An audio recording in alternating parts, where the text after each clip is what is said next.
పిచ్చి పిల్ల మా అమృత. నేను చెప్పిందంత నమ్మి తను వాళ్ళందరినీ దూరం పెట్టి ఎక్కడికో ఆస్ట్రేలియాకి వెళ్ళిపోతుందట. ఏం చెప్తే తనకు అర్థమవుతుందో నాకు అర్థం కావట్లేదమ్మా. నీ ఆలోచనలు మారాయన్న విషయం అమ్మాయికి చెప్తే అర్థం అవుతుంది.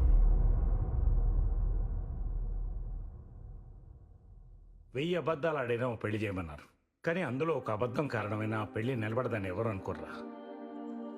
అప్పుడు నీ ఫిలాసఫీ కరెక్ట్ నువ్వు అంత గట్టిగా నమ్మావు కాబట్టి అంత బలంగా మాట్లాడావు. ఇప్పుడు అదే రాంగని అంతకన్నా బలంగా నమ్ముతున్నప్పుడు ఎందుకు ఆలోచిస్తున్నావురా? వెళ్ళు, చెప్పే. నువ్వు చెప్పింది కరెక్ట్ నాన్న.